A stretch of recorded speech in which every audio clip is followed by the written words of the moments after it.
Bonjour à tous, on se retrouve pour un nouvel événement. Aujourd'hui, le The 50 se dispute à Longchamp sur un parcours de 2000 mètres sur la grande piste. On a affaire à des 4 ans et plus. Ils sont 16 à s'affronter dans cette course qui s'annonce très ouverte. Beaucoup de possibilités, comme souvent dans ce type de tournoi. Avant de démarrer, de vous donner mon choix en 6 pour ce The 50 et tous les paris associés, jeux simples, jumelés, trio, etc. Je vous rappelle que vous pouvez vous abonner à la chaîne YouTube de The Turf. Vous pouvez aussi, bien sûr, activer la cloche pour être informé dès que mon prono est posté. Et attention, n'oubliez pas le jeu responsable. Je vous le dis tous les jours, les mentions qui sont en bas, ayez ça en tête, bien sûr. Un petit mot sur le The Turf Summer Tour qui continue jusqu'à dimanche prochain, jusqu'au dimanche 22 septembre.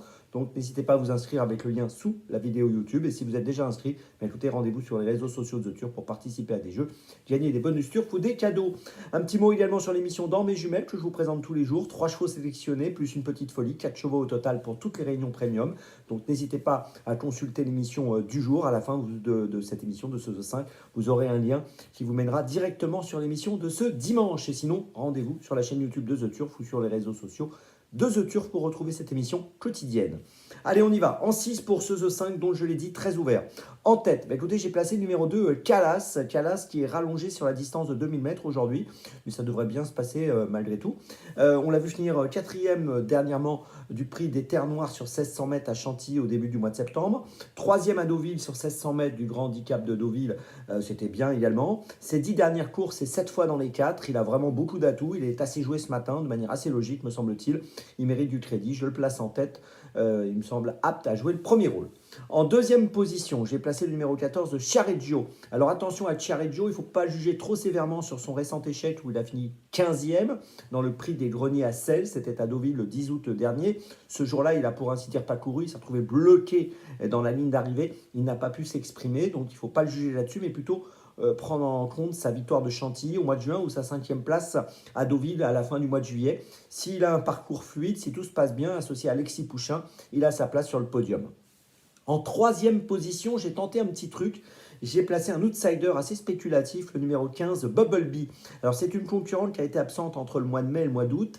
Elle a fini quatrième du prix de Jumièges pour sa réapparition à Deauville le 17 août dernier sur 1900 mètres. Et c'est une concurrente, une jument dont je vous avais parlé au mois de mars dans le prix Dunet. Elle était parmi les favorites ce jour-là, c'était même ma favorite. Elle avait fini 7e et elle avait été contrariée par le terrain très lourd. Voilà, je pense que c'est une jument qui a les moyens de gagner un jour une course comme ça. Et ici, je la vois peut-être pas gagner, mais je pense qu'elle peut finir dans les 5 et même peut-être dans les 3. Donc c'est amusant de l'inclure à une cote spéculative. C'est ma petite folie de ce The 5. Le numéro 15, Bubblebee. Ensuite, en quatrième position, j'ai placé le 16, Valcos. Alors, Valcos vient de finir deuxième du prix de l'avant-port d'Honfleur. Bonne performance derrière Luman. Il a plutôt une certaine régularité pour lui. 5 courses en 2024, 5 fois dans les 5.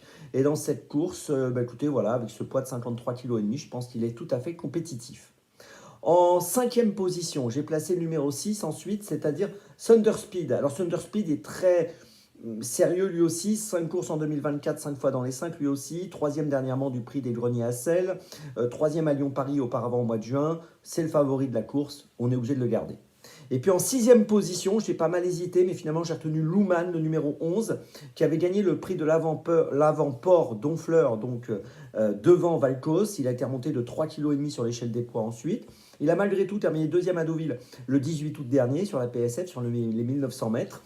Si on prend ses 10 dernières courses, il a fini 7 fois dans les 5. Donc voilà, tout ça pour dire que je pense que pour une 3, 4, 5e place, il est encore compétitif. Je vous résume mon choix en 6 pour ce The 50, donc très ouvert. En tête, le 2, ensuite le 14, le 15, ma petite folie donc, et derrière le 16, le 6 et le 11. Départ de la course aujourd'hui, attention, à 15h15. On se retrouve maintenant demain pour Chantilly. Et puis n'oubliez pas, dans mes jumelles, avec le lien qui s'affiche ici. Et puis on se retrouve donc très vite. D'ici là, avec The Turf, ça va aller. Bonne journée à tous.